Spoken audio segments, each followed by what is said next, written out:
महाभारत के टाइम की स्टोरी है। एक दो स्टोरी मुझे याद आ गई। आज गीता जयंती भी है, तो मैं सोचा कि थोड़ा सा यस यस ये यस। हम डिस्कस कर लेते हैं। तो अ, ये कनेक्शन के बारे में हम बोल रहे थे ना स्टार्ट में, कि कनेक्शन कैसे होना चाहिए और कनेक्शन होने से क्या होता है, उसके रिलेटेड ये स्टोरी है। इसलिए मुझे थोड़ा सा इंटरेस्ट आ गया, मैं बोला ये थोड़ा आपसे शेयर करता हूं। तो ये कृष्ण जो थे, भगवान कृष्ण, वो छोटे थे, बाल कृष्ण थे, तभी की स्टोरी है। तो उनके गांव में एक फल बेचने वाली महिला आती है, फ्रूट वेंडर, आम बेचने को आती है वो। और वो पूरे गांव में ढूंढती है, उसको कोई भी उसका आम लेता ही नहीं है उस दिन। उसका कुछ एक आम भी कोई परचेस नहीं करता है। तो बहुत परेशान हो जाती है, पूरा सब गांव में वो चल के जाती है, फिर भी कुछ होता नहीं। काफी वो एफर्ट लगाती है कि कुछ तो सेल हो जाए, यानी आज कुछ तो, क्योंकि उनका कैसा रहता है, वो सेल करेंगे और उससे जो कुछ मिलेगा उससे फिर उनका उस दिन का खाना हो जाएगा। तो उसको मन में आया, अरे आज तो एक भी सेल नहीं हुआ है, तो आज उपवास होने वाला है शायद। तो ऐसा सोच के थोड़ा वो डिस्टर्ब हो गई, और उसने वो डिस्टर्ब होके थोड़ा आ रही थी, तभी गांव के एक व्यक्ति उधर से जा रहे थे। उन्होंने पूछा उसको कि माँ जी क्या हो गया, आप थोड़े डिस्टर्ब लग रहे हो। तो उन्होंने बोला कि अरे बेटा, आज मैं सुबह से ये आम बेचने की कोशिश कर रही हूँ, लेकिन एक भी आम मैं बेच नहीं सकी।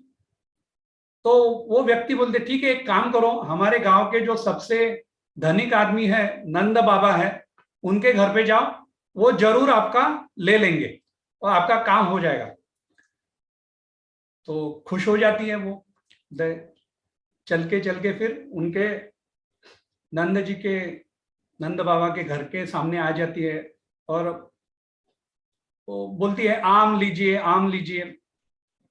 तो लेकिन क्या हुआ रहता है कि नंद जी और यशोदा जी वो किधर तो बाहर गए रहते हैं उस दिन, और कृष्ण, खाली बाल कृष्ण जो है, छोटे कृष्ण खेलते रहते हैं आंगन में।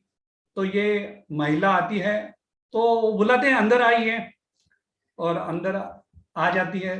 तो बोलते कि क्या है, तो बोलते आम है, आम लोगे क्या? हाँ हाँ, पूरा टोकरी दे दो मुझे, पूरा टोकरी मुझे दे दीजिए, और मैं आपको इसके बदले में कुछ देता हूं, ऐसा करके बालकृष्ण अंदर जा भाग के जाते हैं। उन्होंने क्या, छोटे बच्चे क्या करते हैं, अपने फादर को फॉलो करते हैं। ये तो आपने देखा है, फादर और मदर को हमेशा फॉलो करते हैं। तो उन्होंने देखा रहता है कि कभी भी कोई आता है कुछ बेचने के लिए, तो नंद बाबा उनको जो घर का अनाज है, बार्टर सिस्टम थी ना, तभी तो पैसे नहीं थे। वो क्या करते थे, एक चीज लेके दूसरा चीज देते थे। तो घर का अनाज उनको देते थे। ये भगवान ने, बालकृष्ण ने देखा रहता है। तो उनको याद आता है कि अभी मैंने इनके आम ले लिए, पूरी टोकरी ले ली, तो इनको मैंने कुछ तो देना है। तो घर जाते हैं तो अनाज की बोरी रहती है, तो उसमें अपने दोनों हाथों से ऐसा मुट्ठी बनाते हैं, अनाज लेते हैं, और वो आके उनको दे देते हैं और उनके टोकरी में डाल देते हैं। तो वो महिला एकदम ये हो जाती है, अरे मैंने इतने आम दिए और मुझे इतना ही अनाज। थोड़ा सोच में पड़ जाती है, लेकिन बोलती है कि ठीक है, बच्चा है, बच्चे को नाराज नहीं करेंगे। तो बोलती है हाँ ठीक है, बहुत अच्छा हो गया, आपने मुझे दे दिया, अनाज दे दिया। और वो फर्स्ट टाइम तभी भगवान के आंखों में देखती है, और वो घुंघरालू बाल, उनके काली वो आंखें, और चेहरे पे मुस्कान, वो छोटे बच्चे को देखती है। और first time eye to eye contact हो जाता है, नजर से नजर मिल जाती है, आंख आंख एक दूसरे से मिल जाती है। तो वो देखते ही वो ध्यान में चली जाती है, क्योंकि वो भगवान की एनर्जी, हाई एनर्जी में चली जाती है, और देखते ही रहती है। तो काफी टाइम ऐसे ध्यान में रहती है, फिर ध्यान से निकल के आती है। तो कृष्ण उनको देख के हंसते रहते हैं, कैसे मैंने तुम्हारा मजा किया, ऐसे कैसे मैंने तुम्हें ध्यान में लेके गया, ऐसे भाव से वो देखते रहते हैं। और फिर वो उनको मनी मन ऐसे नमस्कार करके टोकरी उठाती है और चलने लगती है और घर जाती है। तो घर जब जाती है तो उनको लगता है यार टोकरी काफी भारी हो गई एक्चुअली।